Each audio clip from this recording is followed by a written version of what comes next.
मानवर, ये Kejriwal phobia bill है। केजरीवाल से इनको डर लगता है। रात के सपने में इनको केजरीवाल आते हैं। चुनाव हारने की गाथा बता रहे थे। गृह मंत्री जी बहुत ध्यान से सुनिएगा। और मैं ऐसा मानता हूं कि वो लोग राजनीति में कायर होते हैं जिनके अंदर सच सुनने का साहस नहीं होता।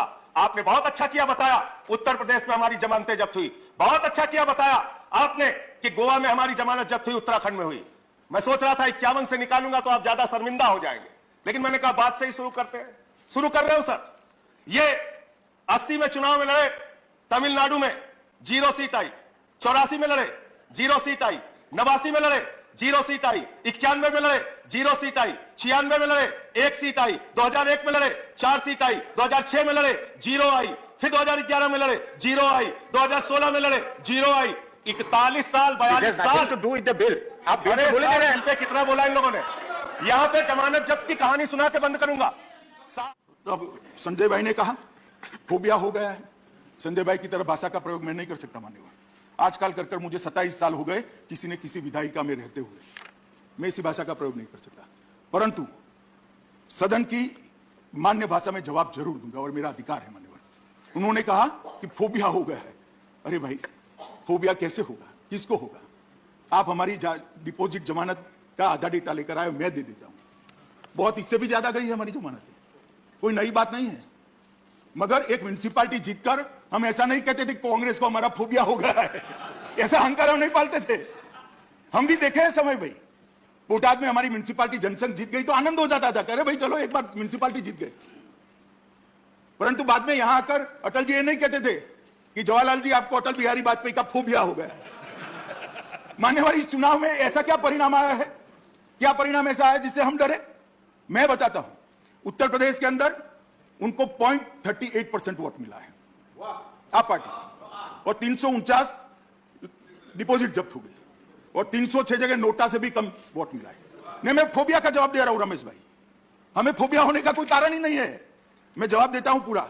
उत्तराखंड में 68 जमानत जब्त हो गई 70 में से, गोवा में 39 में से 35।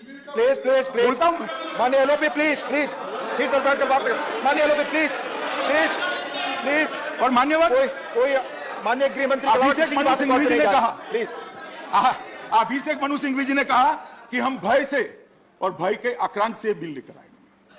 मान्यवर, मैं उनको बताना चाहता हूं कि 5 राज्यों में 454 जगह पे उनकी डिपॉजिट। मुझे तो कोई डरने की जरूरत नहीं है। 4 राज्य में नरेंद्र मोदी जी के नेतृत्व में हमने फिर से सरकार बनाई, हमें डरने की जरूरत नहीं मान्यवर। मगर ये सवाल पूरा जो खड़ा हो रहा है वो भय का नहीं है। जिस प्रकार का, अब मैं फिर से सवाल कहता हूं, फिर से शब्द प्रयोग करूंगा, सौतेला व्यवहार आप पार्टी की सरकार ने तीनों निगमों के साथ किया है, इसके कारण ये बिल लेकर आना पड़ा। मान्यवर, हमसे तो दुश्मनी हो सकती है, दिल्ली की जनता से क्या दुश्मनी है? उन्होंने तो आपको वोट दिया है, सरकार बनाने का मौका दिया है। भाजपा की खुंदक दिल्ली की जनता पर क्यों निकाल रहे हो? मान्यवर, मैं कुछ बताना चाहता हूं। यहां पर चौथा वित्त आयोग तो पूरा उन्होंने सिरे से नकार दिया, चलो छोड़ दो। दिल्ली का 5वां वित्त आयोग, जिसमें अनुशंसा की गई कि दिल्ली सरकार ने 40,561 करोड़ रुपया तीनों निगमों को देना है प्रोरेटा। दिल्ली सरकार सहमत नहीं हुई। 21,000 करोड़ के आधा कर दिया। 21,000 करोड़ से सहमत हुई, 19,000 करोड़ तो उड़ा ही दिया। 21,000 करोड़ भी पूरा नहीं दिया मान्यवर, और इसका कारण भी नहीं दिया। क्यों नहीं दिया?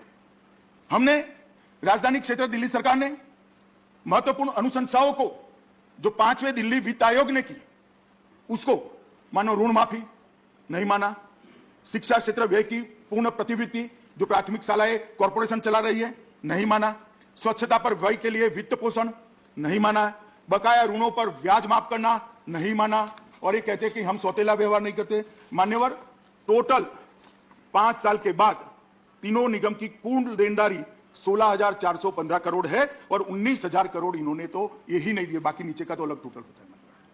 ये 19,000 करोड़ देते तो आज तीनों कॉर्पोरेशन प्रॉफिट में होते, और 3,000 करोड़ रुपया और नगर निगमों को सुविधाओं के लिए प्राप्त होता। इसको मैं सौतेला व्यवहार ना कहूं तो क्या कहूं मान्यवर? ये सौतेला व्यवहार ही है। वो इसलिए किया जाता है कि नगर निगम का चुनाव आ रहा है, जनता त्राहिमाम हो जाए और आप पार्टी को वोट दे।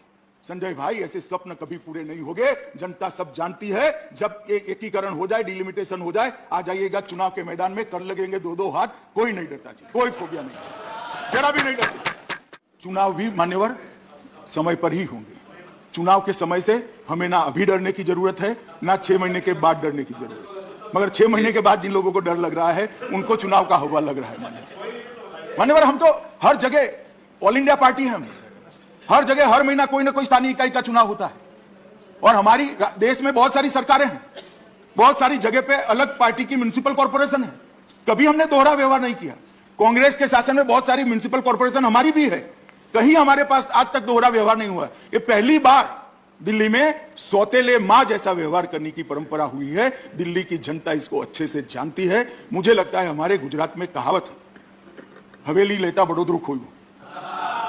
एक गायकवाड़ की हवेली थी अहमदाबाद में, वो लेने के लिए गायकवाड़ सरकार हमला लेकर आए और कोई बड़ोदरा ही पूरा छिन गया था। अगर आप इस तरह से सत्य जो नहीं है वो बताते रहेंगे, असत्य बात सदन के अंदर करते रहेंगे, तो मान्यवर एमसीडी लेते लेते दिल्ली सरकार शायद आपकी न चली जाए, इसकी जरा चिंता करना। क्योंकि एमसीडी पर जो प्रताड़ना आप कर रहे हो, एमसीडी को जो आप प्रताड़ित कर रहे हो, वो एमसीडी को नहीं कर रहे हो, दिल्ली की जनता को कर रहे हो। दिल्ली की जनता भी मेरा ये भाषण सुन रही है मान्यवर, और जाकर हम गली मोहल्ले में बताएंगे भी।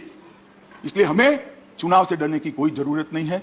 एक आनंद फानंद में बहुत बड़ी गलती हो गई थी, शायद वो गलती के बाद भी राज्य सरकार का सौतेला व्यवहार न होता तो निगम चला भी लेते, मगर आज स्थिति ऐसी हुई है मान्यवर, ये चलाना असंभव है। इसके लिए इसको एकीकृत करने का मैं प्रस्ताव लेकर आया हूं। कृपया सभी लोग इसका समर्थन करें, ऐसा सबको अनुरोध कर मेरी बात को समाप्त करें।